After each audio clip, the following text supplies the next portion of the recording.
Hello friends, welcome to my channel. ఈరోజు నేను mushroom curry చేస్తున్నాను. మన ఛానల్ని ఎవరైనా కొత్తగా చూసినట్టయితే లైక్ అండ్ సబ్స్క్రైబ్ చేసుకోండి. ముందుగా మష్రూమ్ ముక్కలను సాల్ట్ వాటర్ వేసి బాగా వాష్ చేయాలి. మష్రూమ్ పీసెస్ని బాగా వాష్ చేసిన తర్వాత ఒక పక్కన ఉంచుకోవాలి దాన్ని.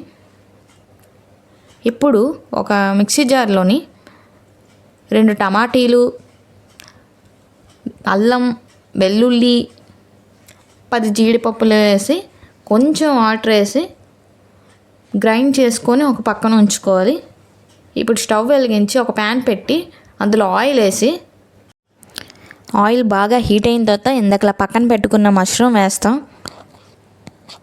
మష్రూమ్ పీసెస్ వేసి బాగా ఫ్రై చేయాలి.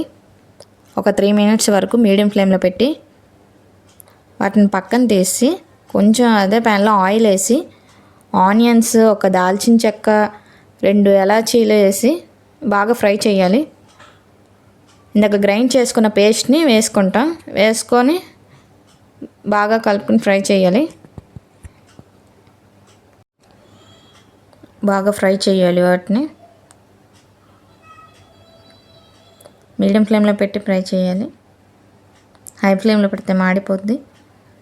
అందులో ఇప్పుడు పసుపు, సాల్ట్, ధనియాల పొడి, జీలకర్ర పొడి,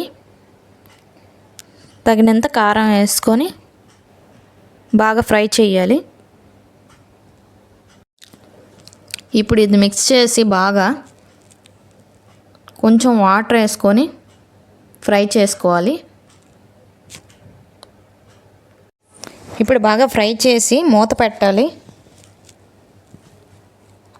కొంతసేపు మగ్గుతుంది, 2 మినిట్స్ వరకు.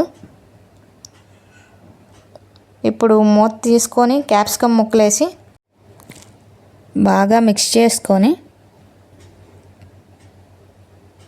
ఫ్రై చేసుకోవాలి.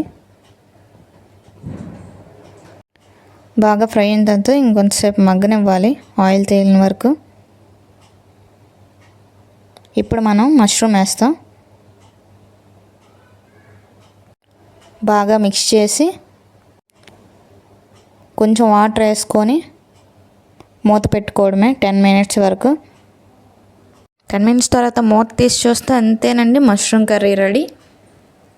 రోటీలోని, వేడివేడి అన్నంలోని కలుపుకొని తింటే సూపర్గా ఉంటుంది.